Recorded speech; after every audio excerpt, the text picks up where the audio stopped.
எபிரேயர் புஸ்தகம் 4ஆம் அதிகாரம் 16ஆம் வசனத்தை சேர்ந்து படிப்போம். ஆதலால் நாம் இரக்கத்தை பெறவும் ஏற்ற சமயத்தில் சகாயம் செய்யும் கிருபையை அடையவும் தைரியமாய் கிருபாசன தண்டையிலே சேர கடவோம். தைரியமாக நாம் கிருபாசன தண்டையில் வரும்படிக்கு தேவன் நமக்கு அழைப்பு கொடுக்கிறார் எபிரேய ஆக்கியோன் மூலமாக. ஏற்கனவே சொன்னது போல் பல விஷயங்களை பேசியிருக்கிறோம். பழைய ஏற்பாட்டு காலத்தில் யாரும் கிருபாசன தண்டைக்கு முன்பாக வர முடியாது. பிரதான ஆசிரியன் கிருபாசன தண்டைக்கு வர வேண்டும் என்று சொன்னாலும் கூட பல சட்டத்திட்டங்களோடு தான் உள்ளே வர முடியும். அது கூட அந்த சட்டத்திட்டத்தில் ஏதாவது ஒரு காரியத்தை மிஸ்டேக் பண்ணியிருந்தால் கூட, தப்பு பண்ணியிருந்தால் கூட மறிக்க நேரிடலாம். அதுதான் அங்கேருந்து உள்ளே போகும்போதே அவங்களுடைய கவுனில், அவங்களுடைய ட்ரெஸ்ஸில் மணி கட்டப்பட்டிருக்கும். அது மட்டுமல்ல, மணி கட்டப்பட்டது மட்டுமல்ல, அங்கேருந்து உள்ளே அனுப்பும்போதே கயிறை கட்டி தான் அனுப்புவாங்க. அவங்க ஒரு பக்கம் காலில் கயிறு கட்டப்பட்டிருக்கும். ஏன் சொன்னால், ஒருவேளை ஒரு பரிசுத்த குறைவோடு தேவ சமூகத்தில் உள்ளே போயிட்டார்னா, பைபிளில் போடப்பட்டிருக்கு, தேவன் பாவத்தை பார்க்காத சுத்த கண்ணர் என்று போடப்பட்டிருக்கிறது. பாவம் செய்கின்ற ஆத்மா சாகும் என்று பைபிளில் போடப்பட்டிருக்குது. பாவத்தோடு உள்ளே போகும் என்று சொன்னால் அவர்களுக்கு மரணம் ஏற்படும். ஆகவேதான் அந்த மரணத்திற்கு அவர்கள் உட்படக்கூடாது என்பதற்காக தான் மோசே ஆரோனை பற்றி சொல்லும்போது ஆரோன் சாகாதபடிக்கு என்று போடப்பட்டிருக்கிறது. அப்போ ஆரோன் சாகாதபடிக்கு சில நியமங்களை ஆரோன் கடைப்பிடித்து தான் ஆக வேண்டும். ஆகவே தான் பயங்கர சட்டத்திட்டத்தோடு தான் கிருபாசனத்திற்கு முன்பாக போக முடியும். ஆனால் இன்றைக்கு புதிய உடன்படிக்கைக்குள்ளாக இயேசு கிறிஸ்துவின் இரத்தத்தின் மூலமாக இன்றைக்கு நாம் பயத்தோடு உள்ளே போக வேண்டிய அவசியம் இல்லை. எபிரேய ஆக்கியோன் எழுதின நிருபக்காரர் சொல்கிறாரு, தைரியமாக நீங்கள் வாங்கன்றார். எவ்வளோ பெரிய ஒரு அழைப்பு கொடுக்குறார். இன்றைக்கு தேவ சமூகத்தில் நாம் உள்ளே நுழையும் போது பயத்தோடு, அதாவது ஒரு திகிலோடு, ஒரு டெரரோடு, தேவன் அடிச்சிடுவார், தேவன் நம்மளை பழி வாங்கிடுவார், தேவன் நம்மளை கொன்றுவார், தேவனை பற்றி ஒரு தப்பான எண்ணத்தோடு அணுகாத அளவுக்கு இந்த இடத்துல எபிரேய ஆக்கியோன் சொல்ல, இரக்கத்தை பெறவும் கிருபையை அடையவும் தைரியமாக நீங்கள் கிருபாசன தண்டையிலே வாருங்கள். ஏன் தைரியமாக வாங்கன்னு சொல்கிறாருன்னா, கல்வாரி சிலுவையை பற்றி பேசுகிறார். கல்வாரி சிலுவையிலே கர்த்தராகிய இயேசு கிறிஸ்துவின் பாவத்திற்கான முழு தண்டனையும் அவர் செலுத்தி விட்டார். இனிமேல் பாவம் கூட, இயேசு கிறிஸ்து நம்முடைய பாவத்தையெல்லாம் நீக்கினபடி அந்த பாவம் கூட நம்ம தேவ சமூகத்தில் போக விடாத அளவுக்கு தடை பண்ணாது என்று சொல்ல, இயேசு கிறிஸ்துவின் ரத்தம் சகல பாவங்களை நீக்கி அவர்களை சுத்திகரிக்கிறது என்று வேதத்தில் போடப்பட்டிருக்கிறது. அப்போ இயேசு கிறிஸ்துவின் ரத்தம் நமக்கு மீட்டது மட்டுமல்ல, வேதத்தில் போடப்பட்டிருக்கு, இயேசு கிறிஸ்துவின் ரத்தத்தினால் நாம் நீதிமான்களாக்கப்பட்டிருக்கிறோம் என்று சொல்லி. நீதி என்று சொன்னால் என்னவென்று சொன்னால், தேவனுக்கு முன்பாக தைரியமாக நிற்கக்கூடிய ஒரு திராணி. எப்படி தைரியமாக? குற்ற உணர்வு, ஆக்கினை தீர்ப்பின் உணர்வு, தாழ்வு மனப்பான்மை இல்லாமல் தைரியமாக நிற்கக்கூடிய ஒரு திராணி. இந்த நீதியை தான் தேவனாகிய கிறிஸ்து எனக்கும் உங்களுக்கு கொடுத்திருக்கிறார். ஆமென். என்றைக்கு நாம் கர்த்தராகிய இயேசு கிறிஸ்துவை ஏற்றுக்கொண்டோமோ அன்றைக்கு நம்முடைய வாழ்வில் நடந்த ஒரு காரியம், பாவம் மன்னிக்கப்பட்டது மட்டுமல்ல. நிறைய நேரத்தில் நம்ம நினைக்கிறோம், பாவம் மன்னிக்கப்பட்டால் பாவத்தை மன்னிக்கிறதுக்காக தாங்க இயேசு கிறிஸ்து கல்வாரி சிலுவைக்கு போனார். எஸ், உண்மைதான், தப்பு இல்லை. நீங்கள் சொல்கிறது கரெக்டு. ஆனாலும் இன்னும் நிறைய விஷயங்கள் நடந்திருக்குது. அதில் ஒரு விஷயம் என்னென்னா, நாம் நீதிமான்களாக தேவன் நம்மை மாற்றி இருக்கிறார். புரிஞ்சுங்களா? இந்த கிறிஸ்து இயேசுக்குள்ளாக நம்மை வைத்து நீதிமானாக்கி நமக்கு ஒரு பெரிய ஒரு அந்தஸ்தை கொடுத்து, உயர்வை கொடுத்து, தேவனுடைய வலது பக்கத்திலே உட்காரக்கூடிய ஒரு ஸ்தானத்தையும் தேவன் கொடுத்திருக்கிறார். எவ்வளோ பெரிய ஒரு பொசிஷன், ஒரு அந்தஸ்தை தேவன் நமக்கு கொடுத்திருக்கிறார் என்பதை நாம் உணர்ந்து பார்க்க வேண்டும். ஆகதான் கடந்த வாரத்தில் பேசும்போது லாஸ்ட்டாக என்ன சொன்னோன்னா, தேவன் மனிதரிடத்தில் பாரபட்சம் உள்ளவர் அல்ல, பார்சியாலிட்டி பார்க்குற தேவன் கிடையாது என்பதை பற்றி நம்ம போன வாரத்தில் பேச ஆரம்பித்தோம். தேவன் ஒருத்தருக்கு ஒன்றும் இன்னொருத்தருக்கு இன்னொன்று செய்கிறது கிடையாது. அன்றைக்கு நேரத்தில் பாருங்கள், கிறிஸ்தவங்க என்ன நினச்சிட்டு இருக்கிறாங்கன்னா, பாருங்கள், மூத்த விசுவாசிகளாக கடவுள் ஆசீர்வதிக்கிறாரு, நாங்கள் எங்களை தான் ஒன்றுமே கண்டுக்க மாட்டேன்றார். ஒரு சிலர் நல்லா இருந்தாங்கன்னா, நிறைய பேருடைய எண்ணம் எப்படி தோணுன்னா, பாருங்கள், ஆண்டவர் அவங்கள மட்டும்தாங்க, அவங்களுக்கு ஆண்டவர் கண் அங்கே மட்டும்தான் இருக்குது போல், எங்கள் மேலே தான் கண்ணே வைக்க மாட்டேன்றாருன்னு சொல்லி பல பேர் என்ன பண்ணுறாங்கன்னா, ஆண்டவரை குறித்து ஒரு தவறான ஒரு கருத்தை வைக்கிறாங்க. கர்த்தரைங்களெல்லாம் பார்க்குறது கிடையாது, கர்த்தரைங்களை கண்டுக்கிறது கிடையாது. அதுதான் ஒரு வசனம் போடுச்சு, சீயோனோ வென்றால் கர்த்தரனை மறந்தார் என்றும் கர்த்தரனை கைவிட்டார் என்றும் சொல்லுகிறாள். அதுதான் ஸ்திரியானவள் தன் கற்பத்தின் பாலகனை மறப்பாளோ, அவள் மறந்தாலும் நான் உன்னை மறப்பதில்லை என்று அவர் சொல்லியிருக்கிறார். தேவன் நம்மளை மறக்கலை, நன்றாக புரிந்து கொள்ளுங்கள். தேவன் பார்சியாலிட்டி பச்சைப்பாதம் பார்க்குறவர் கிடையாது. நன்றாக புரிந்து கொள்ளுங்கள். ஒருத்தருக்கு வெண்ணையும் ஒருத்தருக்கு சுண்ணாமும் கொடுக்குறவர் கிடையாது. ஒருத்தர் நல்லா வச்சுட்டு ஒருத்தர் நல்லா வைக்கிற தேவன் கிடையவே கிடையாது. ஒருவேளை நீங்கள் அப்படி நம்புவீர்கள் சொன்னால் உங்கள் எண்ணங்களை மாற்றிக்கொள்ளுங்கள். இதை தான் அப்போஸ்தலனாகிய பேதுரு புறஜாதிகளாகிய கொர்நேலியு வீட்டை போய் பிரசங்கம் பண்ணும்போது பேசின வார்த்தையை சொன்னதான் முதல் ஸ்டார்ட் பண்ண பிரசங்கமே. முன்னாடி நிறைய பேசினார், யூதர்கள்ட்ட பேசும்போது பல விஷயத்தை பேசினார். புறஜாதிகள்கிட்ட உள்ள ஊழியத்தில் ஸ்டார்ட் பண்ணும்போது சொல்கிறாரு, வார்த்தையே தேவன் பாரபட்சம் உள்ளவர் அல்லவே. அதை பற்றி பவுல் பிற்காலத்தில் கலாத்தியருக்கு எழுதும்போது சொல்கிறாரு, அங்கேயும் சொல்கிறாரு, தேவன் மனிதரிடத்தில் பாரபட்சம் உள்ளவர் அல்லவே. நன்றாக புரிந்து கொள்ள வேண்டும் தேவ பிள்ளைகளே. நம் ஆண்டுடைய பிள்ளைகள் நமக்குள்ளாக இந்த எண்ணம் வரக்கூடாது. தேவன் ஒருத்தர் நல்லா வச்சுருக்கிறாருங்க, ஒருத்தர் கஷ்டத்தில் வச்சுருக்கிறாருங்க. சில பேர் நினைக்கிறாங்க கர்த்தர் ஒரு சிலரை ஆசீர்வாதமாக ஒரு சிலர் தரித்திரமாக வச்சு அது அவருடைய பிளானுங்க, அவருடைய திட்டங்க. அதெல்லாம் நம்மளால் புரிந்து கொள்ளவே முடியாதுங்க. அதெல்லாம் God is a God of sovereign அப்படின்னு சொல்லுவாங்க. அது அவருடைய திட்டத்தெல்லாம் புரிந்து கொள்ள முடியாதுங்க. அவர் என்ன வேணாலும் பண்ணுவாருங்க. அப்படி கிடையாதுங்க. நல்லா புரிஞ்சுங்க. தேவனுடைய வார்த்தையை மீறி எதையும் தேவன் நமக்கு செய்வது கிடையாது. எல்லாமே அக்கார்டிங் டு பைபிள் வேர்ட்ஸ். நல்லா புரிஞ்சு, எல்லாமே அக்கார்டிங் டு என்ன அக்கார்டிங் டு எதுன்னா அவருடைய வார்த்தை வேர்டு. அவருடைய வார்த்தையின்படி தான் தேவன் நமக்கு செய்கின்றவர். சொல்லியபடியே அடிக்கடி வேதத்தில் நீங்கள் படிப்பீங்க. அந்த வார்த்தை அடிக்கடி திரும்ப ரிப்பீட் ஆகிட்டு இருக்கும். சொல்லியபடின்னு சொல்லிட்டு வந்து நன்றாக புரிந்து கொள்ளுங்கள். இன்றைக்கு புரிந்து கொள்ள வேண்டும், தேவன் ஒருத்தருக்கு வெண்ணையும் ஒருத்தருக்கு சுண்ணாமும் கொடுத்து பாரபட்சம் பார்க்குறது கிடையாது. அவர் சொல்லியபடியே தேவன் நம்மை ஆசீர்வதிக்கிறவர். ஆகவே தேவனாகிய கர்த்தர் நம்மிடத்தில் வந்து நம்மை கனப்படுத்துவதை விட நமக்குள்ளாக இருக்கின்ற விசுவாசத்தை கனப்படுத்துகிற தேவனாக நம்முடைய ஆண்டவர் இருக்கிறாரு. God is not a respecter of person but the respected faith. விசுவாசத்தை கனம் பண்ணுகிற தேவனாக இருக்கிறார். மனிதனை காட்டிலும் மனிதனுக்குள்ளாக இருக்கின்ற விசுவாசத்தை கனம் பண்ணுகிறார்.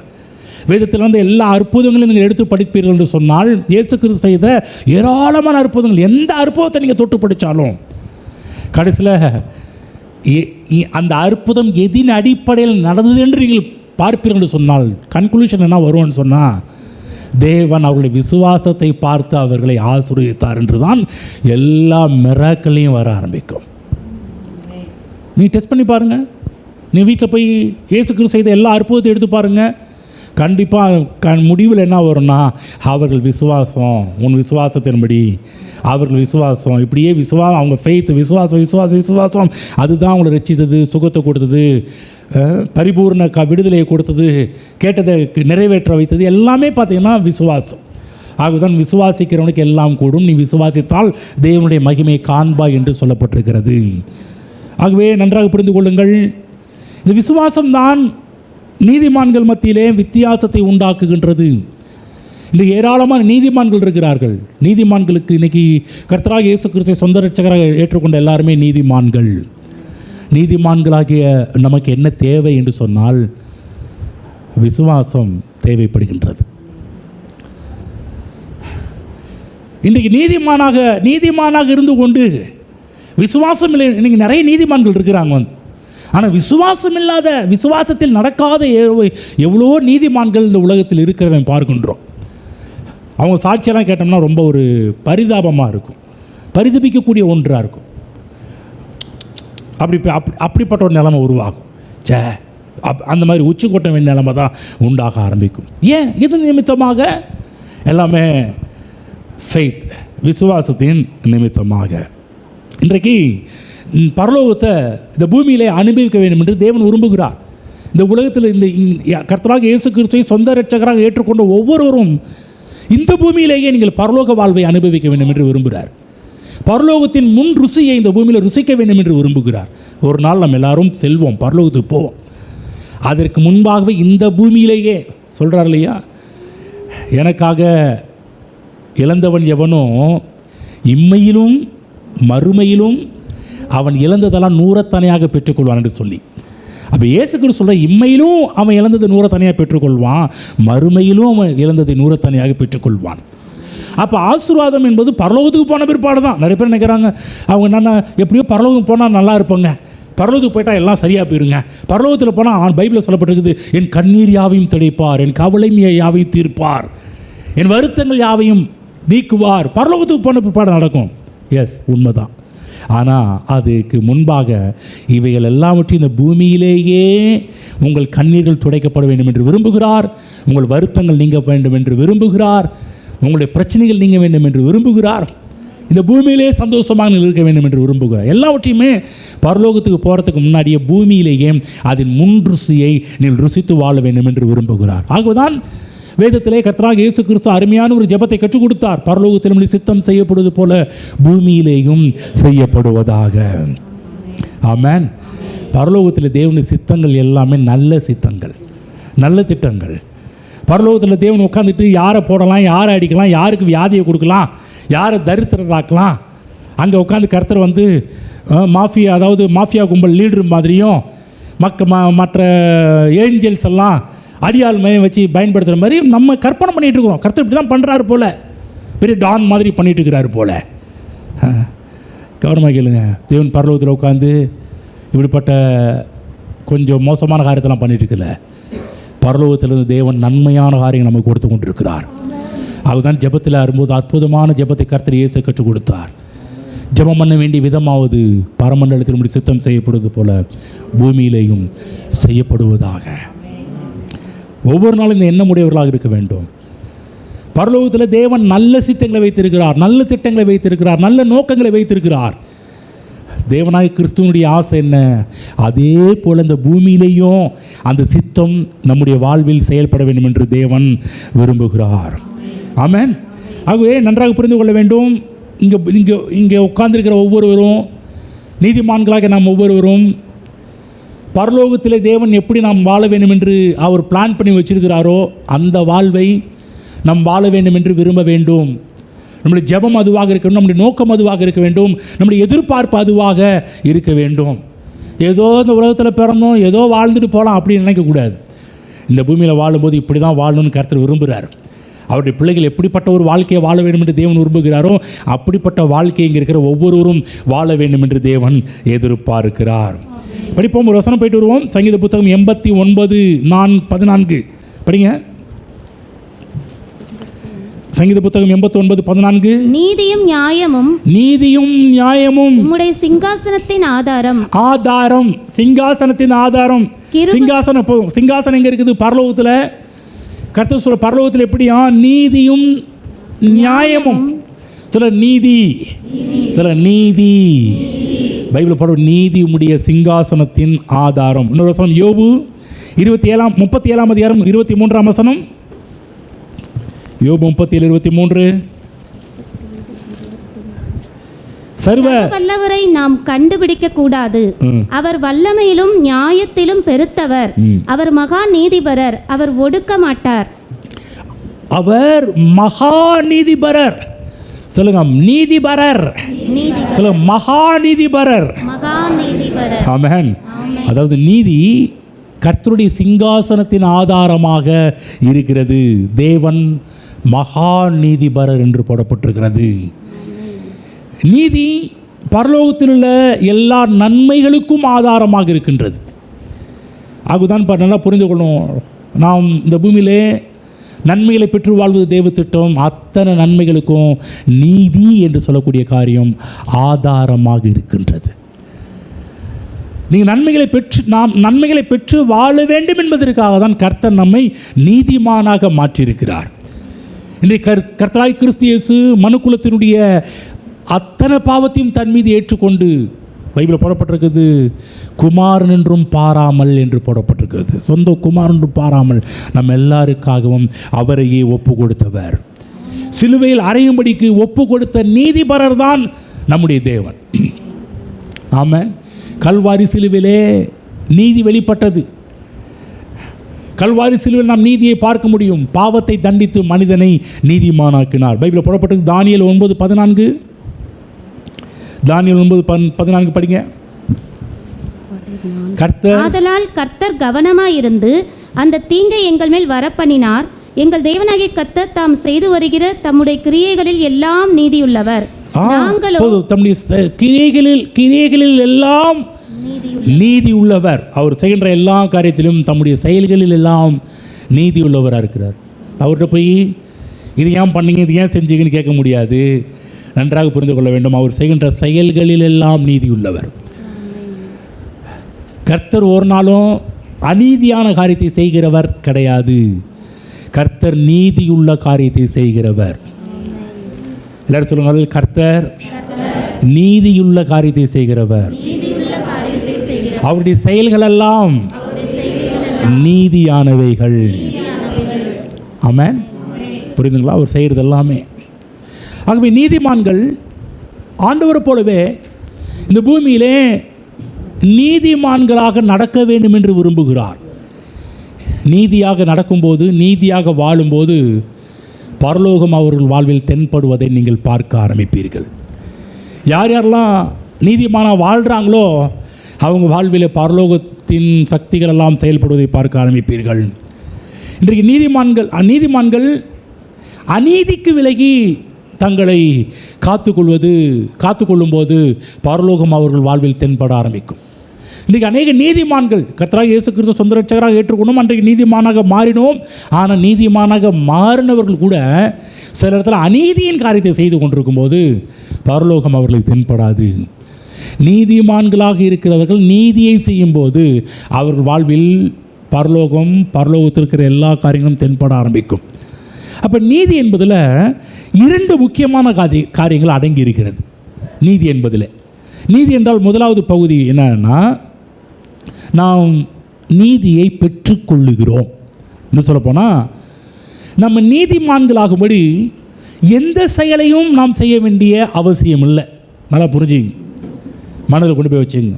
நாம் நீதிமானாகிறதுக்கு இதை செஞ்சால் தான் இவங்க நீதிமானாக முடியும், அதை செஞ்சால் தான் நீதிமானாக முடியும்னு சொல்லி எந்த ஒரு காரியத்தையும் யாராவது சொல்ல முடியுமா? நான் இது செஞ்சு தான் நான் நீதிமானே, அதை செஞ்சு தான் நீதிமானன்னு சொல்ல முடியுமா? பைபிளில் போடப்பட்டிருக்குது, எங்களுடைய நீதிகளெல்லாம் அழுக்கான கந்தைகள் போல் இருக்கிறது என்று சொல்லி வேதத்தில் ஒரு இடத்துல எரேமியா சொல்லி வச்சிருக்கிறார். இந்த பூமியில் பல காரியத்தை நம்ம நீதியின் காரியத்தை செய்தாலும் வேதம் சொல்லுகின்றது, நீ என்னதான் நீதியின் காரியங்களை செய்தாலும் அதெல்லாம் எந்த லிஸ்ட்டில் கொண்டு வந்து முடியும் என்று சொன்னால் அழுக்கான கந்தை என்ற லிஸ்ட்டில் தான் கொண்டு வந்து முடியும். ஆனால் நன்றாக புரிந்து கொள்ளுங்கள், இன்றைக்கு நாம் இயேசு கிறிஸ்துவை ஏற்றுக்கொள்ளாமல் எந்த நீதியை செய்து நீதிமானாக மாற முடியாது. நன்றாக புரிந்து கொள்ளுங்கள். அப்படி இயேசு கிறிஸ்துவை ஏற்றுக்கொள்ளாமலே நம்ம நீதியின் கிரியைகளை செஞ்சால் தான் நம்ம நீதிமானாக முடியும்னு சொன்னால் இந்த உலகத்தில் ஏராளமான பேர் அதுக்கு தகுதி உள்ளவங்களாக மாறியிருப்பாங்க. ஏனென்று சொன்னால் நம்மை விட ஏராளமான நல்லவர்கள் உலகத்தில் வாழ்ந்து கொண்டிருக்கிறார்கள். நம்ம நினைப்போம் நாம் தான் பெர்ஃபெக்ட், நாம நம்புவோம். கவனமாக கேளுங்க, உலகத்தில் நம்மளை விட ஏராளமான நல்லவர்கள் இருக்கிறார்கள். ஆனால் அவர்கள் நீதியின் கிரியைகளை செய்தார்களா, அதாவது ரட்சிக்கப்பட்டார்களா, இயேசு கிறிஸ்துவை ஏற்றுக்கொண்டார்களா என்று பார்த்தா அந்த லிஸ்ட்டில் அவங்க வரவே மாட்டாங்க. கர்த்தர் சொல்கிறாரு, நீ இயேசு கிறிஸ்துவை ஏற்றுக்கொள்ளாமல் எந்த நீதியின் கிரியைகளை செய்தாலும் கன்க்ளூஷன் என்னவென்று சொன்னால் அதெல்லாம் அழுக்கான கந்தை என்று தான் வேதம் அழைக்கிறது. ஆகவேதான் தேவனாய கர்த்தர் நம்ம இயேசு கிறிஸ்துவை ஏற்றுக்கொள்ளாமல் நீதியின் கிரியைகளை செய்கிறதுனால நீதிமானாக முடியாது. உண்மையாகவே நாம் நீதிமானாகவே மாற வேண்டும் என்று சொன்னால் கர்த்தராகிய இயேசு கிறிஸ்து கல்வாரி சிலுவையில் என்ன செய்து முடித்தார் என்பதை விசுவாசித்து ஏற்றுக்கொண்டால் போதும், தேவன் நம்மை இலவசமாக நீதிமான்களாக மாற்றுகிறார். நம்ம நீதிமானாக மாறினது நம்ம செஞ்ச புண்ணியம், நம்ம செஞ்ச தியாகம், நம்ம செய்த காரியம் என்று கிடையாது. இன்றைக்கு நம் நீதிமானாக மாறினது எதுவும் நம்ம செஞ்சது கிடையாது. இயேசு கிறிஸ்து எனக்காக செய்த பலி, தியாக பலி, கிருபாதார பலியின் மீது நான் நம்பிக்கை வைத்து விசுவாசம் வைத்தது நிமித்தமாக நான் நீதிமானாக மாற்றப்பட்டிருக்கிறேன். இங்கே இருக்கிற ஒவ்வொருவரும் புரிந்து கொள்ள வேண்டும். அன்றைக்கு நேரத்தில் மக்கள் நினைக்கிறாங்கன்னா ஏதோ செஞ்சால் நீதிமானாக முடியும். உலகத்தில் எந்த மனுஷனும் இயேசு கிறிஸ்து ஏற்றுக்கொள்ளாமல் நீதிமானாக மாற முடியாது. இயேசு கிறிஸ்துவை ஏற்றுக்கொண்டவர்கள் வேதம் சொல்கின்றது நீதிமான்கள். படிப்போம் ஒரு வசனம், தீத்து 3ஆம் அதிகாரம் 5ஆம் வசனம் படிப்போம். நாம் செய்த நீதியின் கிரியைகள் நிமித்தம் அவர் நம்மை ரட்சியாமல், கவனிச்சிங்களா என்ன சொல்றாருன்னு? நாம் செய்த நீதியின் கிரியைகள் நிமித்தம் தேவன் நம்மை ரட்சிக்கவில்லையாம். தமது இரக்கத்தின்படியே மறுஜென்மம் உலுக்கினாலும் பரிசுத்த ஆவியினுடைய புதிதாக்குதலினாலும் நம்மை ரட்சித்தார். ஆமென். புரியுதுங்களா? தேவன் நம்மை எப்படி ரட்சித்தார் என்று அழகா சொல்றாரு. நம்ம செய்த நீதியின் கிரியைகள் நிமித்தம் நம்மை ரட்சிக்கவில்லை. ஆக நம்ம என்ன சொல்றோம்? நீ என்னதான் செஞ்சாலும் அதெல்லாம் அழுக்கான கந்தை, அதெல்லாம் செத்த கிரியை என்று போடப்பட்டிருக்கிறது. ஆகுதான் இங்கு தீத்து சொல்லும்போது என்ன சொல்றார் என்றால், அவருடைய தமது இரக்கத்தின்படியே. இன்றைக்கு நாம் ரட்சிக்கப்பட்டது கர்த்தருடைய இரக்கம், கர்த்தருடைய கிருபை, கர்த்தருடைய தயவு. ஆமென். ஆகுதான் ஒருவரும் பெருமையை பாராட்டாதபடிக்கு இது ஈவு, கர்த்தருடைய கிருபை, அவருடைய ஈவு என்று போடப்பட்டிருக்கிறது. பரிசுத்த ஆவியினுடைய புதிதாக்குதலினால் நம்மை ரட்சித்தார் என்று போடப்பட்டிருக்கு. இன்னொரு வசனம் படிப்போம். எபேசியர் 2 அதிகாரம் 8-9 வசனங்கள். எபேசியர் 2:8-9. கிருபையினாலே விசுவாசத்தை கொண்டு ரட்சிக்கப்பட்டீர்கள். கவனிச்சீங்களா? எப்படி ரட்சிக்கப்பட்டோமா? கிருபையினாலே விசுவாசத்தை கொண்டு ரட்சிக்கப்பட்டீர்கள். இது உங்களால் உண்டானதல்ல. இது உங்களால் உண்டானது அல்ல, இது தேவனுடைய ஈவு. ஒருவரும் பெருமை பாராட்டாதபடிக்கு இது கிரியைகளினால் உண்டாகுனதல்ல. புரியுதுங்களா? யாரும் பெருமை பாராட்ட முடியாது. இது நான் செஞ்சதெல்லாம் நீதிமானானே, அது செஞ்சதான் ரட்சிக்கப்பட்டேன்னு யாரும் சொல்ல முடியாது. சொல்றாரு இதெல்லாம் ஈவு, இது கிஃப்ட். ஒருவரும் பெருமை பாராட்டாதபடிக்கு இது கிரியைகளினால் உண்டானது அல்ல. கவனிச்சிங்களா? இன்னொரு வசனம் போயிட்டு போடுவோம். 2 தீமோத்தேயு 1 அதிகாரம் 9 வசனம். 2 தீமோத்தேயு 1:9. அவர் நம்முடைய கிரியைகளின்படி நம்மை ரட்சிக்காமல். கவனிச்சிங்களா? திரும்ப நம்முடைய கிரியை எல்லா இடத்துலையும் எதை படிக்க, நம்முடைய கிரியைகள் நிமித்தம் நம்மை கிரியைகளின்படி நம்மை ரட்சிக்காமல் தம்முடைய தீர்மானத்தின்படியும். கவனமா கேளுங்க, என்ன சொல்ல வர்றாருன்னா, எல்லா இடத்துலையும் பவுல் மேற்கோள் காட்டுற தீத்து, எபேசியர், 2 தீமோத்தேயு, இவைகள் எல்லாவற்றிலும் எதை மேற்கோள் காட்டுறாருன்னா, உங்களுடைய கிரியைகள் நிமித்தம் அவர் உங்களை ரட்சிக்கலை. நம்ம ரட்சித்தாதான் நீதிமானாக்கப்பட முடியும். அப்போ நம்முடைய கிரியைகள் நிமித்தமாக தேவன் நம்மை ரட்சிக்கவில்லை. தம்முடைய தீர்மானத்தின்படி ஆதிகாலம் முதல் கிறிஸ்து இயேசுவுக்குள் நமக்கு அருளப்பட்ட கிருபையின்படியும் நம்மை ரட்சித்து, கிருபையினால் ரட்சிக்கப்பட்டவர்கள். ஆமென். எல்லாரும் சொல்லுங்க, நான் கிருபையால் ரட்சிக்கப்பட்டேன். ஆமென். சொல்ல முடியுமா? நான் எனக்கு இவ்வளோ வசதி இருக்குது அதனால் ரட்சிக்கப்பட்டேன், எனக்கு அழகு இருந்துக்கு அதான் ரட்சிக்கப்பட்டேன், இவ்வளோ படிச்சிருக்கேன் அதெல்லாம் ரட்சிக்கப்பட்டேன், இவ்வளோ நான் இப்போ புண்ணியம்மா நான் அதெல்லாம் ரட்சிக்கப்பட்டேன்னு சொல்ல முடியுமா? நெவர், சொல்லவே முடியாது. அதுதான் பவுல் பல இடத்துல சொல்லிட்டார், உன் கிரியைகளால் உன்னை ரட்சிக்கலை, எல்லாம் அவருடைய கிருபை, அவருடைய கண்ணு உன் மேலே பட்டதுனால, அவர் தயவு உன் மேலே இருந்ததுனால, அவருடைய இரக்கம் உன் மேலே இருந்ததுனால நீ ரட்சிக்கப்பட்டிருக்கிற.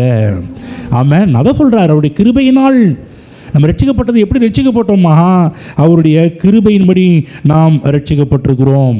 எல்லாம் அவருடைய கிருபை, தயவு, இரக்கம் என்பதை நாம் நம்முடைய மனதில் நன்றாக பதித்து கொள்ள வேண்டும். ஆமென். நாம் ரட்சிக்கப்படுவதற்கு ரட்சிக்கப்பட்டு நீதிமானாவதற்கு நீண்ட ஜெபமோ, பாவ அறிக்கையோ, உபவாசமோ, தான தர்மமோ தேவையில்லை. கர்த்தராகிய இயேசு கிறிஸ்துவை சொந்த இரட்சகராக ஏற்றுக்கொண்டால் போதும். ஆமென். இயேசுவே, நீரே ஆண்டவர், எனக்காக இந்த உலகத்தில் வந்தீர், எனக்காக மரித்தீர், எனக்காக பாவமானீர், எனக்காக மரித்து அடக்கம் பண்ணப்பட்டு 3ஆம் நாள் உயிர் தெளிந்தீர், எனக்காக உயிர் தெளிந்த நீர் எனக்காக செய்தீர். இதை நான் உள்ளத்தில் ஏற்றுக்கொள்கிறேன், விசுவாசிக்கிறேன். என் மெய்யாகவே நீர் ஆண்டவர் என்று என் இருதயத்தில் ஏற்றுக்கொண்டு விசுவாசிக்கிறேன். இவைகளாம் நீர் எனக்காக செய்தீர் என்று நான் இது என்னுடைய ஸ்தானத்திலிருந்து நீர் செய்தீர் என்று விசுவாசிக்கிறேன், எனக்காக இதை செய்தீர் என்று விசுவாசிக்கிறேன் என்று என்றைக்கு நீங்கள் சொல்கிறீர்களோ அன்றைக்கு நீங்கள் ரட்சிக்கப்படுகிறீர்கள். ரட்சிக்கப்பட்ட உடனே கர்த்தர் முதல்ல நமக்கு கொடுக்கிறது நீதியின் சால்வையை கொடுக்கிறார். எந்த குழந்தை பிறந்தனுமே அப்படியே நிர்வாணமாகவே அனுப்புறது கிடையாது. அப்படி அனுப்புகிறாங்களா? முதல்ல எடுத்து அதை தொடச்சிட்டு முதல்ல போத்தி தான் அனுப்புகிறாங்க.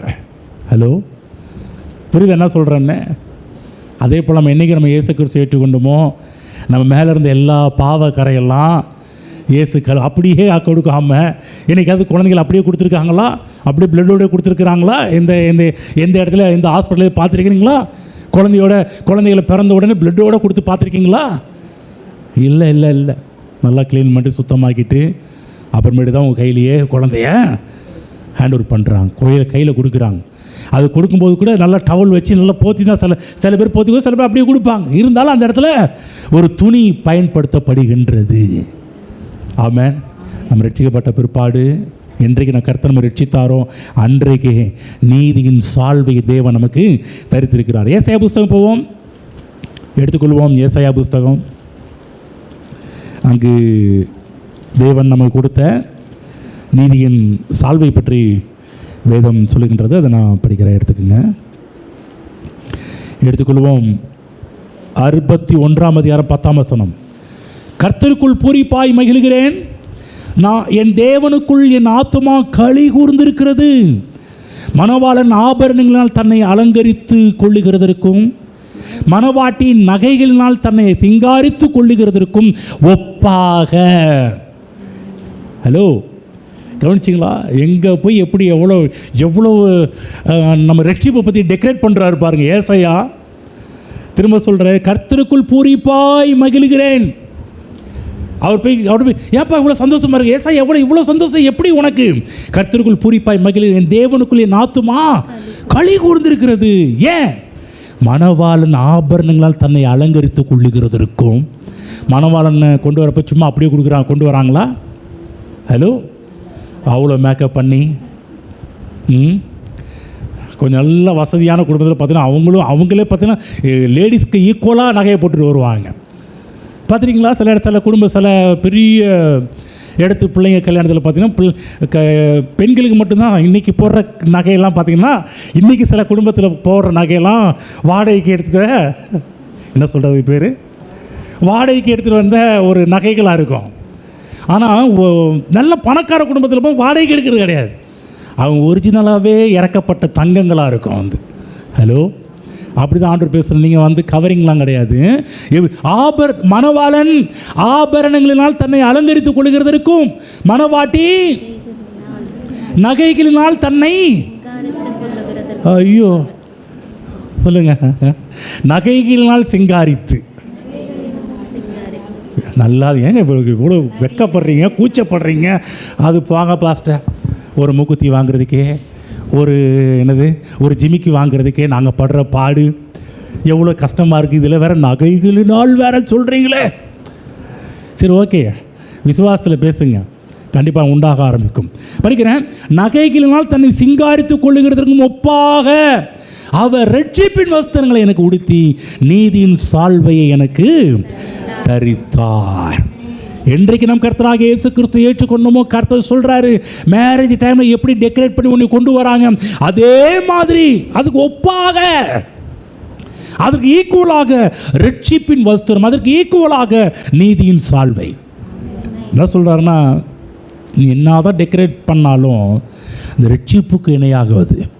நீ எவ்வளோதான் நகைகளாக உன்னை அலங்கரித்தாலும் நீதியின் சால்வை மேலே கவர் பண்ணப்பட்டிருக்கு பாரு, அதற்கு ஈக்குவலாக அது மாறவே மாறாது. ஆமென். ஆகவே உங்கள் மீது ரட்சிப்பின் வஸ்திரம் உடுத்தப்பட்டிருக்கிறது, நீதியின் சால்வை உங்கள் மீது தரிக்கப்பட்டிருக்கிறது.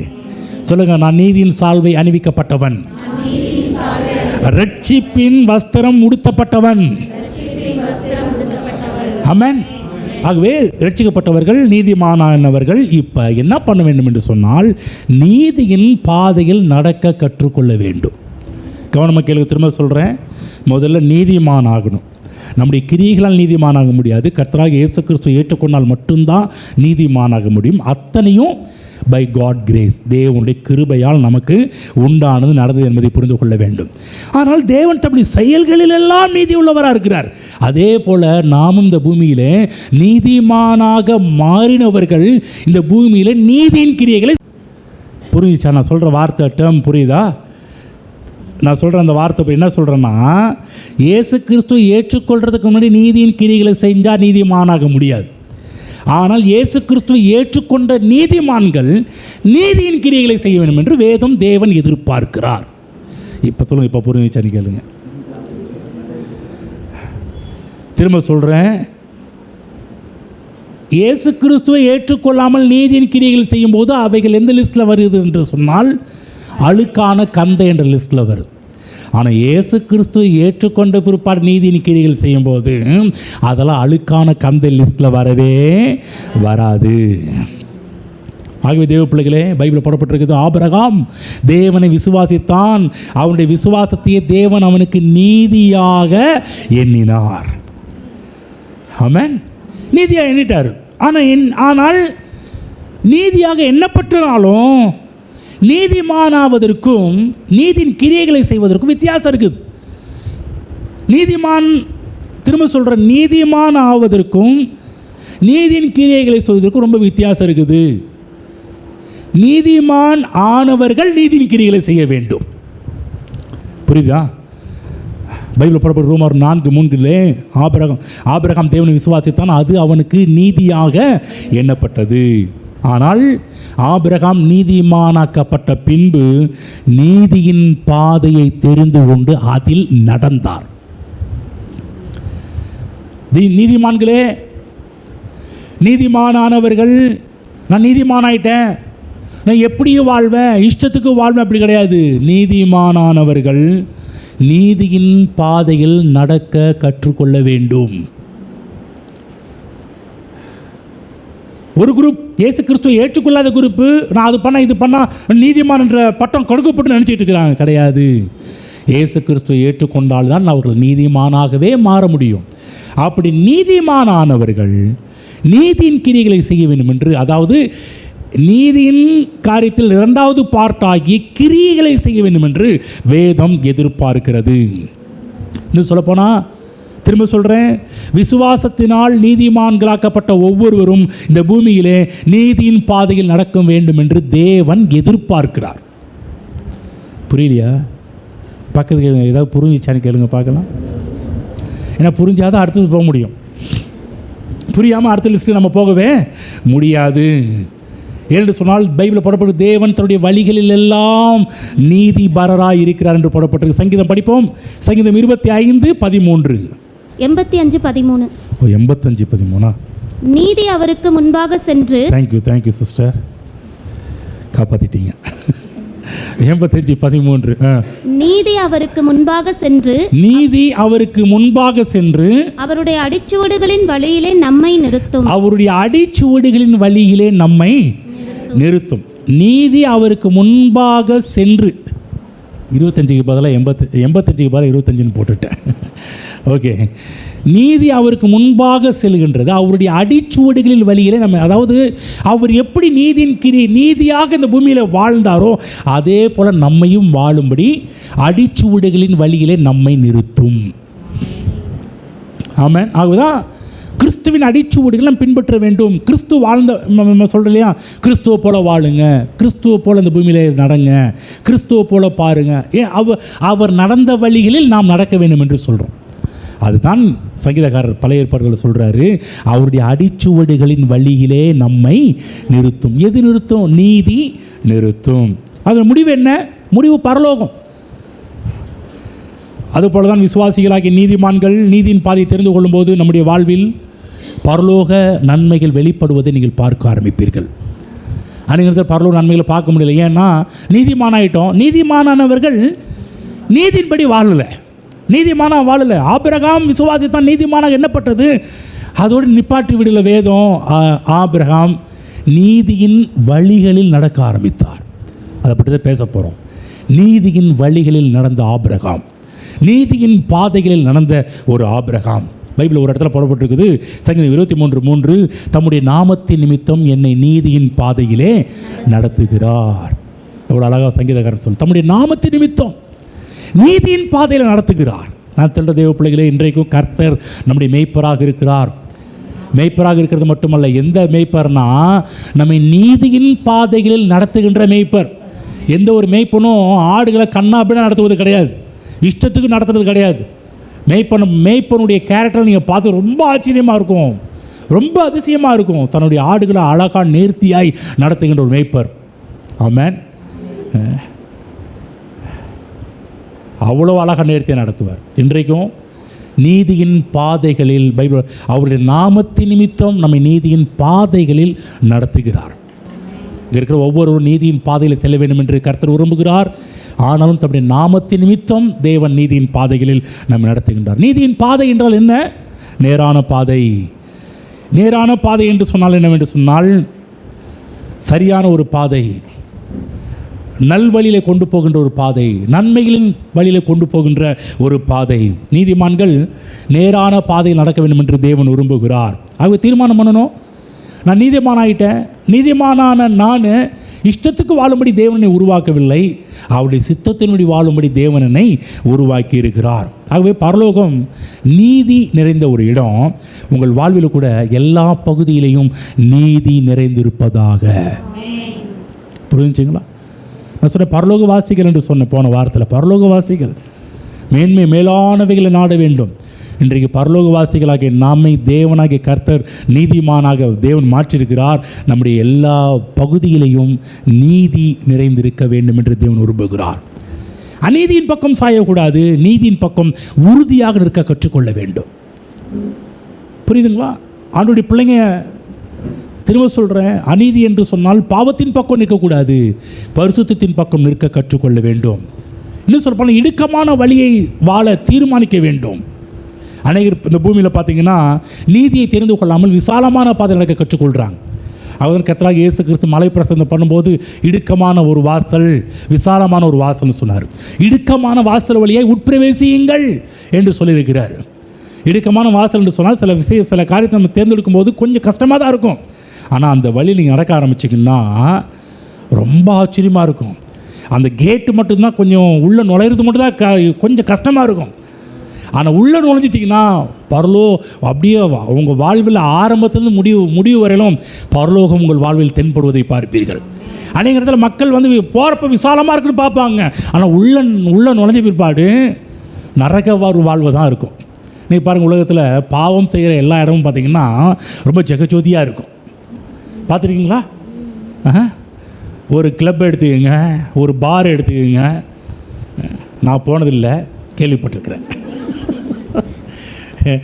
நீ பேசுகிறது பார்த்தா நீங்கள் போன மாதிரிலாம் இருக்கு இல்லை, அந்த மாதிரி காரியத்தெல்லாம் பண்ணினது கிடையாது, நான் அந்த மாதிரி நடத்தப்பட்டது கிடையாது.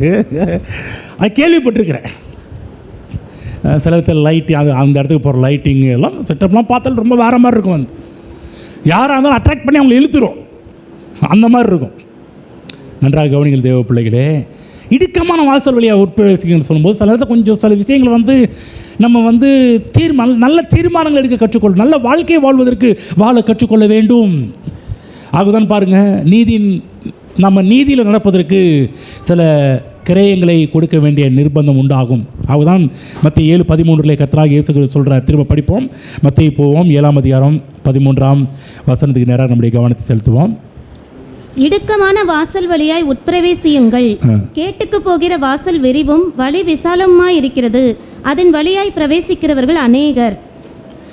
அதன் வழியாய் பிரவேசிக்கிறவர்கள் அநேகர், ஏராளமான பேர் போகிறாங்களாம். கேட்டுக்கு போகிற வழி விசாலமான வழி பார்த்து போகிறாங்க. ஆனால் அடுத்த வருஷம் ஜீவனுக்கு போகிற வாசல் இடுக்கமும் வழி நெருக்கமாய் இருக்கிறது, அதை கண்டுபிடிக்கிறவர்கள் சிலர். பார்த்தீங்களா? அதை கண்டுபிடிக்கிறவர்கள் சிலர். இங்கே சிலர் உட்கார்ந்துருக்குறோம். விசாலமான பாதையில் போகிறவங்க வேறு ஏராளமான பேர் இருக்கிறாங்க. இங்கே ஒரு சிலர் தான் இருக்கிறீங்க. தேவனுடைய நீதியின் வழியில் நடக்க வேண்டும் என்று சொன்னால் சிலர் நல்ல நீதியின் தீர்மானங்களை எடுக்க கற்றுக்கொள்ள வேண்டும். பரலோக வாழ்வுக்கு நேராக நம்ம வழிநடத்தக்கூடியது நீதி என்பதை புரிந்து கொள்ள வேண்டும். விசாலமான வழி அல்ல, விசாலமான வழி நம்மை பரலோகத்துக்கு நேராக கொண்டு போகாது. ஆனால் இடுக்கமான வாசல் நம்மை பரலோகத்துக்கு நேராக கொண்டு போகக்கூடிய ஒரு தன்மை உடையது. ஆகதான் உறுதியான தீர்மானம் நமக்கு அவசியமாக இருக்கின்றது. எப்போதுமே சரியானதை தெரிந்து கொள்ள வேண்டும். இஷ்டத்துக்கு திரும்ப சொல்கிறேன், கிறிஸ்துவர்களாகிய நாம் ஞாயிற்றுக்கிழமை மட்டும் சரியானதை தெரிந்து கொண்டுட்டு மற்ற நாட்களில் என் இஷ்டத்துக்கு வாழ்வேன் என்பதை தெரிந்து கொள்ள கூடாது. நான் சொல்கிறேன், யார் உங்கள் கூட இருந்தாலும் இல்லை என்று சொன்னாலும் இங்கே இருக்கிற ஒவ்வொருவரும் சரியான பக்கம் நிற்க தீர்மானம் செய்ய வேண்டும். புரிஞ்சுச்சுங்களா? எங்கே இருந்தாலும் நான் நீதியின் வாழ்க்கையை தான் வாழ்வேன். நான் நீ கர்த்தரை நீதிமானாக மாற்றியிருக்கிறாரு. நீதிமானாக மாற்றப்பட்ட நான் ஒரு அநீதிமானாக இந்த பூமியில் வாழ வேண்டும் என்று தேவன் விரும்பவில்லை. நீதியின் வாழ்க்கையை வாழ வேண்டும் என்று தான் தேவன் விரும்புகிறார். ஆமென். ஆக நம்முடைய முன்னோர்கள் அவ்விதமாக தான் நீதியை நடப்பித்து தேவனுடைய நற்சாட்சியை பெற்றார்கள் என்று வேதத்தில் படிக்கின்றோம். நம்முடைய பரிசுத்தவான்கள் எல்லாருமே, நம்முடைய முன்னோர்கள் எல்லாருமே பரலோகத்தின் நன்மையை பூமியிலேயே அனுபவிக்க ஆரம்பித்தார்கள். ஒரு வசனத்தை படித்து கடந்து போவோம். எபிரேயர் 11ஆம் அதிகாரம் 35ஆம் வசனத்தை படித்து காண்பிக்கிறேன். ஸ்திரீகள் சாகு கொடுத்த தங்களுடையவர்களை உயிரோடு எழுந்திருக்க பெற்றார்கள். வேறு சிலர் 33 விசுவாசத்தினாலே அவர்கள் ராஜ்யங்களை ஜெயித்தார்கள், நீதியை நடப்பித்தார்கள், வாக்கு தத்தங்களை பெற்றார்கள், சிங்கங்களின் வாய்களை அடைத்தார்கள். கவனிச்சிங்களா? விசுவாசத்தினாலே அவர்கள் நீதியை நடப்பித்தார்கள். நீதிமான்களே, விசுவாசத்தினால் நீதிமான்கள் ஆக்கப்பட்டவர்களே, நம் இஷ்டத்திற்கு வாழும்படி தேவன் நம்மை அழைக்கவில்லை. நீதிமான்களாகிய நாம் நீதியை நடப்பிக்க பழகி கொள்ள வேண்டும். பாஸ்டர், இவ்வளோ நாள் ஒழுங்காக தான் பிரசங்கம் பண்ணிட்டு இருந்தீங்க, என்னாச்சு திடீர்னு இன்னைக்கு? ஆமாங்க, இதுவும் பைபிளில் இருக்குதுங்க, இதையும் சொல்ல வேண்டியது என்னுடைய கடமையாக இருக்குதுங்க. நம்ம இஷ்டத்துக்கு வாழும்படி கர்த்தர் நம்ம அழைக்கல, அவருடைய சித்தத்தினுடைய வாழும்படி கர்த்தர் அழைத்திருக்கிறார். நம்ம நீதிமான ஆகிட்டோம், தைரியமாக வர சொல்லிட்டாரு, நான் என்ன வேணாலும் சொல்லிட்டு அவர் சமூக தைரியமாக போவேன். மாற்றிக்கிங்க. அவர் சமூக தைரியமாக வரும்படி அழைப்பு கொடுக்கின்றது, வேதம் அழைப்பு கொடுக்கின்றது. ஆனால் அதே வேதம் நம்மை நீதியாக நடப்பிக்கும்படிக்கும் வேதம் போதிக்கிறது. நீதியை நடப்பித்தார்கள், நீதியின் பாதையில் நடந்தார்கள். ஆகவே நம்முடைய வாழ்வில் கூட நீதிமான்களாக்கப்பட்ட இங்கே இருக்கிற ஒவ்வொருவரும் நீதியின் பாதையில் நடக்க பழகி கொள்ள வேண்டும். பார்த்தீங்களா, ஒரு ஆமேன் தான் வருது. இந்த பிரசங்கத்துக்கெல்லாம் ஒரு ஆமேன் தான் வரும், பல ஆமேன்லாம் வரவே வராது. ஏன்னு சொன்னால் இன்றைக்கி வந்ததே சில பேருக்கு கஷ்டமாக இருக்கும். ஏன் தான் இன்றைக்கி வந்தேன்னு தெரியல, ஏதோ திருவிருந்துன்னு சொன்னாங்க வந்தோம், ஆனால் வந்து வச்சு பண்ணுறாரு. இல்லைங்க, தேவன் உங்கள்கிட்ட எதிர்பார்க்குறது, என்கிட்ட எதிர்பார்க்குறது எல்லாமே தேவன் நம்மை நீதிமானாக்கி இருக்கிறார், நீதியின் சால்வை நமக்கு உடுத்திருக்கிறார், ரட்சிப்பின் வஸ்திரத்தை நமக்கு தரிப்பித்திருக்கிறார். ஆனால் இந்த பூமியிலே நீதிமான்களாகிய நாம் நீதியாய் நடக்க வேண்டும் என்று தேவன் விரும்புகிறார், வேதம் விரும்புகிறது. இடுக்கமான வாசல் வழியாய் உட்பிரவேசிக்க வேண்டும் என்று ஆண்டவர் இயேசு நமக்கு கற்றுக் கொடுத்துருக்கிறாரு. சில இடத்துல சில டிசிஷன் எடுக்கும்போது கொஞ்சம் கஷ்டமாக தான் இருக்கும், அங்கே தான் இடுக்கம் உண்டாகும். எல்லாருக்கும் அந்த எல்லாருமே அந்த இடுக்கத்தை டச் பண்ணுறாங்க. இந்த வழியில் போகலாமா, அந்த வழியில் போகலாமா, எல்லாமே அந்த டிசிஷன் எடுக்கின்ற அந்த வாசல், அந்த தீர்மானம் எடுக்கின்ற அந்த டைம், தீர்மானம் எடுக்கின்ற அந்த நேரம் கொஞ்சம் இடுக்கமாக தான் இருக்கும். ஆனால் யார் சரியான தீர்மானம் எடுத்து உள்ளே நுழையிறாங்களோ அவர்கள் தேவன் அவர்களுக்காக ஏற்படுத்தி வைத்திருக்கிற சந்தோஷத்திற்குள் பிரவேசிப்பார்கள். இல்லைங்க, தீர்மானம் நான் எப்படி வாழ்ந்தால் எனக்கு என்னன்னு சொல்லி நவுறவங்க அவங்க உள்ளே நுழையிறப்ப சந்தோஷமாக உள்ளே நுழைவாங்க. உள்ளே போன பிற்பாடு கஷ்டம், நஷ்டம், பிரச்சனை எல்லாவற்றையும் அவர்கள் பார்க்க ஆரம்பிப்பார்கள். இதை நான் உங்களுக்கு சாபமாக சொல்லலை, என்ன சொல்ல, நீதியின் பாதையில் கர்த்தராகிய தேவன் நம்மை நடத்துகின்றார். அவருக்கு நம்ம அர்ப்பணிப்போம். சில இடத்துல நம்மளால் சரியான வாழ்க்கை வாழ முடியவில்லை என்று சொல்லுவாங்க, அவர்கிட்ட உதவி கேட்போம். ஆண்டவரே, நானும் நீதியின் பாதை நடக்க வேண்டும் என்று ஆசைப்படுறேன், என்னால் நடக்க முடியல, கொஞ்சம் ஹெல்ப் பண்ணுங்க தேவன்கிட்ட கேட்டால் கண்டிப்பாக தேவன் நமக்கு உதவி செய்ய வல்லவராக இருக்கிறார். ஆமென். புரியுதுங்களா? நமக்கு உதவி செய்யாமல் கர்த்தர் வேறு யாருக்கு ஹெல்ப் பண்ண போகிறார்? தேவன் நமக்கு எபினேசராக இருக்கிறார். நிச்சயமாகவே தேவன் நமக்கு உதவி செய்வார். நான் சொல்கிறேன், இங்கே இருக்கிற நம்ம ஒவ்வொருவருக்கும் நீதியின் பாதையில் நடப்பதற்கு தேவன் உதவி செய்ய வல்லவராக ஏற்றவராக இருக்கிறார். ஆனால் முழு உள்ளத்தோடு தேவன்கிட்ட நம்ம கேட்கிறவர்களாக மாற வேண்டும். ஆண்டவர் எனக்கு உதவி செய்யும், நான் இப்படிப்பட்ட ஒரு வாழ்க்கை வாழ வேண்டும் என்று ஆசைப்படுறேன், நல்ல ஒரு வாழ்க்கை வாழ வேண்டும் என்று ஆசைப்படுறேன், எனக்கு ஹெல்ப் பண்ண உதவி செய்யும் என்று சொல்லும்போது தேவ ஆவியானவர் உங்களுக்கு உதவி செய்வதை நீங்கள் பார்க்க ஆரம்பிப்பீர்கள். ஆமென். ஆகவே கர்த்தர் நீதியின் பாதைகளில் கர்த்தர் நம்மை நடத்துகிறவராக இருக்கிறார். அதற்கு அவருடைய ஹெல்ப் கேளுங்க, கண்டிப்பாக கர்த்தர் நம்மை நீதியின் பாதையிலே நடத்த போதுமானவராக இருக்கிறார். முடிவு பண்ணணும், நான் ரட்சிக்கப்பட்டவன், என்னை இயேசு கிறிஸ்து மீட்டிருக்கிறார், ஆகவே நீதிமானாகி இருக்கிறார், அவருடைய கிருபை. ஆனால் இந்த பூமியிலே அந்த நீதியில் வாழ வேண்டும் என்று என் தேவன் எதிர்பார்க்கிறார். ஆகவே நான் இன்றையிலிருந்து, இந்த நாளிலிருந்து நானும் நீதிக்குரிய ஒரு வாழ்வை இந்த பூமியிலே வாழப்போறேன் என்று தீர்மானம் பண்ண வேண்டும். எழுந்து நிற்போம். தீர்மானம் எடுத்து விட்டு போங்க, தீர்மானம் எடுக்காமல் போகாதீங்க. நல்ல தீர்மானங்களுக்கு தேவன் வரவேற்பு கொடுக்குறார். சில இடத்துல சில காரியம் கஷ்டமாக இருக்கும். சில இடத்துல சில காரியம் நம்ம தேவன் சில விஷயத்தை விட சொல்கிறாருன்னா அந்த நேரத்தில் கஷ்டமாக இருக்கும். ஐயோ இதிலே ஜாலியாக வாழ்ந்துட்டோம், இதை போய் விட சொல்கிறாரே, எப்படி விடுறதுன்னு கொஞ்சம் கஷ்டமாக தான் இருக்கும். ஆனால் தேவன்கிட்ட உதவிகளை கேளுங்க. தேவன் உதவி செய்ய வல்லவராக இருக்கிறார். அப்படியே போயிடாதீங்க. அநேக நேரத்தில் செய்தி என்று சொன்னால் அவங்களை எப்போதுமே குளிப்பாட்டுற மாதிரியே இருக்கணும், ஏத்தமாக இருக்கணும், கிளுகிழுப்பு உண்டாகிற மாதிரியே இருக்கணும் நினைக்கிறாங்க. இல்லைங்க, இந்த ஒரு செய்தி பைபிளில் இருக்குது. நீதிமான் என்னை நீதிமான் கர்த்தர் நீதிமானாக்குனார்னு எவ்வளோ சந்தோஷப்பட்ட நீங்கள் அடுத்ததுக்கு சந்தோஷப்படணும். நீதியின் பாதையில் நடக்க வேண்டும் என்ற ஒரு சந்தோஷமும் உண்டாக வேண்டும். விசுவாசத்தினால் அவர்கள் நீதியை நடப்பித்தார்கள். தேவ பிள்ளைகளே, நம்முடைய பேர் ஒரு நாள் வரும், இவங்க விசுவாசத்தினால நீதியாக இந்த உலகத்தில் வாழ்ந்தார்கள், நீதியை நடப்பித்தார்கள் என்று சொல்லக்கூடிய ஒரு சாட்சி எப்படி வேதத்தில் வாழ்ந்த முன்னோர்கள் நற்சாட்சி பெற்றார்களோ அதே போல் இங்கே இருக்கிற ஒவ்வொருவரும் வரக்கூடிய நாட்களில் உங்களுடைய நற்சாட்சியும் இந்த உலகத்துக்கு வெளிவர வேண்டும். நானும் நீதியை நடப்பித்தேன், நீதியாய் நடந்தார்கள், அவ்வளோ கஷ்டத்திலும் பிரச்சனையிலும் பாடுகளிலும் பாவங்களிலும் அதை ஜெயிச்சு நீதியாய் வாழ்ந்தார்கள், நீதியாய் நடந்தார்கள் என்று சொல்லி உங்களை குறித்து சாட்சிகள் உருவாக வேண்டும். எத்தனை பேர் விரும்புகிறீங்க? நீதிமானாகிறது விரும்புகிற நீங்கள் நீதியில் நடக்க வேண்டும் என்பதை விரும்ப வேண்டும். அடுத்த வாரத்தில் கொஞ்சம் விலாவாரியாக பார்ப்போம், நீதியில் எப்படி நடப்பது என்பதை பற்றி பார்ப்போம். சில பேர் ஆப்ஷன் போட்டுறாதீங்க, இதுதான் முக்கியமான ஒரு விஷயம். நீதியை நடக்கும்போது எப்படி பரலோகம் உங்களுக்கு உதவி செய்யும், பரலோகம் எப்படி நம் பக்கம் நிற்கும் என்பதெல்லாம் அடுத்த வாரத்தில் பார்க்க போகிறோம். கரங்களை உயர்த்தி கர்த்தருடைய வார்த்தைக்கு நன்றி செலுத்துவோம். ஸ்தோத்திரம் பிதாவே, இன்று எங்களோடு பேசுகிற நம்முடைய வார்த்தைகளுக்கு நன்றி செலுத்துகிறோம். உம்முடைய இரத்தத்தால் உம்முடைய கிருபையால் நீர் எங்களை மீட்டிருக்கிறீர். நாங்கள் நீதிமானாக மாற்றப்பட்டிருக்கிறோம். நீதிமானாக மாற்றப்பட்ட நாங்கள் இந்த பூமியிலே நீதிக்குரிய ஒரு காரியங்களாக நடக்க வேண்டும், நீதிக்குரிய ஒரு வாழ்வை வாழ வேண்டும் என்று எங்களுக்கு போதித்திருந்ததற்காக உமக்கு நன்றி செலுத்துகிறோம். ஆண்டவரே, எங்களை மன்னியும். அநேக நேரங்களில் நாங்கள் எங்கள் இஷ்டத்துக்கு வாழ்ந்துட்டோம், மனம் போன போக்கில் போனோம், கால் போன போக்கில் போக ஆரம்பித்தோம். மன்னியும் ஆண்டவரே. இனிமேல் அப்படி அல்ல. முன்னோர்கள் எப்படி விசுவாசத்தை நடப்பித்தார்கள், நீதியை நடப்பித்தார்கள் நாங்கள் வேதத்தில் பார்க்கிறோம். அதே போல் இங்கே இருக்கிற ஒவ்வொருவரும் நீதிக்குரிய காரியங்களை தங்கள் வாழ்வில் நடப்பிக்கிறவர்களாக மாறட்டும் என்று என்னுடைய பிள்ளைகளை ஆசீர்வதிக்கிறேன். தேவக்கரம் தாங்கி நடத்துவதாக, இங்கே எல்லாருமே தேவனுடைய அபிஷேகம் உண்டாயிருப்பதாக, நீதியை நடப்பிக்கக்கூடிய ஒரு அபிஷேகம் இருக்கிற ஒவ்வொருவருக்குள்ளாக உண்டாவதாக தகப்பனே. ஹல்லேலூயா.